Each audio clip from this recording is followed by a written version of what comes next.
شہادت امام حسین کے بعد جو کرب و بلا میں ہوا وہ بہت زیادہ ہولناک ہے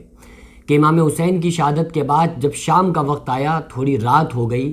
تو حضرت حر کی بیوی ایک پیالے میں پانی لے کر امام حسین کی بہن سیدہ زینب سلام اللہ علیہا کے پاس آئی اور آ کر کہتی ہے کہ اے سیدہ، آپ اس پانی کو نوش فرما لیں۔ سیدہ نے فرمایا میں کون سے دل سے اس پانی کو پی سکتی ہوں، جبکہ میرے آنکھوں کے سامنے میرا بھتیجا علی اصغر پانی کی پیاس کی شدت میں اس دنیا سے رخصت ہو گئے اور شہید ہو گئے، اور امام علی اکبر کے میرے سامنے آنکھوں کے سامنے امام علی اکبر امام حسین کے بیٹے میرے بھتیجے کے جسم کے 2 ٹکڑے ہیں، میں کس طرح سے اس پانی کو پی سکتی ہوں؟ اس نے واسطہ دیا کہ آپ کو اللہ کا واسطہ ہے، آپ اس پانی کو رد نہ فرمائیں، آپ اس پانی کو پی لیں، کیونکہ آپ کو اس پانی کی بہت سخت ضرورت ہے۔ سیدہ زینب نے حر کی بیوی سے جیسے ہی وہ پیالہ اپنے ہاتھوں میں لیا اور جیسے ہی اس کو دیکھا تو سیدہ زینب کو نانا کی حدیث یاد آ گئی اور فرمایا کہ ہمارے نانا صلی اللہ علیہ وسلم کی حدیث ہے کہ پہلے بچوں کو کھلاؤ بعد میں خود کھاؤ، پہلے بچوں کو پلاؤ بعد میں خود پیو، تو لہٰذا میں پانی تو ایسے نہیں پی سکتی، میں پانی کو سیدہ سکینہ کو پلاؤں گی جو امام حسین علی مقام کی چھوٹی بیٹی جن کی عمر تقریباً 4 سال تھی۔ حضرت زینب اپنی بھتیجی کے پاس آ کر کہتی ہیں لو بیٹا اس پانی کو پی لو۔ سیدہ سکینہ 4 سال کی عمر ہے، جیسے ہی اس پیالے کو لیتی ہیں اور اس پیالے کو پکڑا، منہ کے قریب کیا، لیکن فوراً ہی خیمے سے باہر گئیں اور دوڑ لگانا شروع کر دی۔ سیدہ زینب پیچھے سے گئیں، جا کر ان کو پکڑا اور فرمایا بیٹی کہاں جا رہی ہو؟ اس پانی کے پیالے کو لے کر کدھر دوڑ رہی ہو؟ فرمانے لگی مجھے بھی اپنے نانا کی حدیث یاد آ گئی کہ ہمارے آقا صلی اللہ علیہ وسلم کی حدیث ہے کہ پہلے بچوں کو کھلاؤ بعد میں خود کھاؤ، پہلے بچوں کو پلاؤ بعد میں خود پیو۔ تو میں اپنے معصوم بھائی علی اصغر کو ڈھونڈ رہی ہوں کہ ان کی عمر 6 مہینے ہے اور ادھر گئے تھے، کافی دیر ہو چکی ہے لیکن ابھی واپس نہیں آئے ہیں، نظر نہیں آ رہے ہیں کہاں ہیں، تو میں اصغر کو ڈھونڈ رہی ہوں کہ وہ پیاس سے بہت بے قرار ہیں، میں پانی ان کو پہلے پلاؤں گی بعد میں اس پانی کو پیوں گی۔ سیدہ زینب نے فرمایا اے بیٹا، اب تمہارے بھائی علی اصغر کو اس دنیا کے پانی کی کوئی ضرورت نہیں ہے، اور وہ تو اپنے نانا کے ہاتھوں سے جام کوثر نوش کر رہے ہیں، اب تمہارے بھائی کو اس پانی کی دنیا کے پانی کی کوئی ضرورت نہیں۔ اور رات ہو گئی، سیدہ سکینہ کے سونے کا وقت ہوا، تو آپ کی عادت شریفہ تھی کہ بابا حسین کے سینے کے اوپر اپنے سر کو رکھ کے سویا کرتی تھیں۔ جب سونے کا وقت ہوا تو سیدہ سکینہ اپنے بابا حسین کو ڈھونڈنے کے لیے نکلیں، خیمے سے باہر آئیں اور جو لاشیں پڑے ہوئے تھے جوانوں کے، بچوں کے، انہی میں شامل تھا امام حسین علیہ مقام علیہ السلام کا لاش مبارک۔ ڈھونڈتے ڈھونڈتے اب سر تو تھے ہی نہیں، صرف باڈی جسم تھا، لیکن سیدہ سکینہ سلام اللہ علیہا ایک 4 سال کی بچی نے اپنے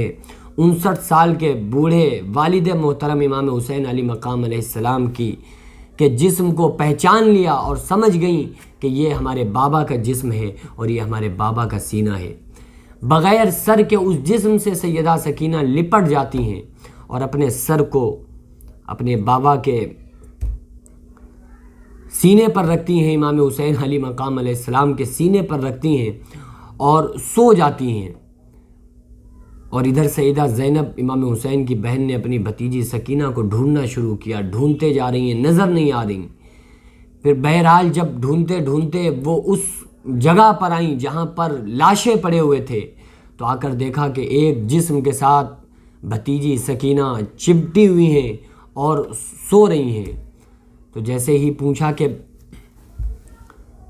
اے میری بھتیجی تم نے ان جسموں میں کیسے پہچانا کہ یہ بابا حسین کا جسم ہے؟ فرمانے لگے سارے جسموں کے پاس آ کے ان کے سینوں پہ سر رکھ کے دیکھتی تھی، لیکن جب میں اس جسم کے ساتھ آئی تو مجھے وہ سکون مل گیا اور مجھے ایسی آواز محسوس ہوئی کہ جیسے میرے بابا مجھے لوری سنا رہے ہوں، تو میں اس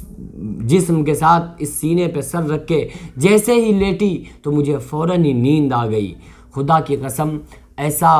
واقعہ کربلا امام حسین علی مقام کی شہادت کے بعد جو ہوا وہ ایسا دل دہلانے والا واقعہ ہے کہ اس کے بعد بھی وہ لوگ خاموش نہیں رہے، خیموں میں آگ لگا دی، سیدہ سکینہ کی کانوں سے بالوں کو چھینا گیا۔ امام زین العابدین جو کہ بیمار تھے، سخت بخار کی وجہ سے اٹھنا مشکل تھا، ان کے گلے میں توق کو ڈالا گیا، ان کے ہاتھوں میں زنجیروں کو پہنایا گیا، سیدہ سکینہ کو زنجیر سے باندھا گیا، سیدہ زینب کے ہاتھوں میں ہتھکڑی، امام زین العابدین کے ہاتھوں میں ہتھکڑی کو ڈالا گیا، اور ان لوگوں کو سیدہ سکینہ کو جس سواری پر، جس اونٹنی پر بٹھایا گیا، جس سواری پر، تو اس کے اوپر کوئی کپڑا تک نہیں تھا۔ وہ جو ہوتا ہے نا منجمک صاحب، وہ تو چھوڑو، کوئی کپڑا موجود نہیں تھا۔ ننگی پیٹھ پر سیدہ سکینہ 4 سال کی بچی کو سوار کیا گیا،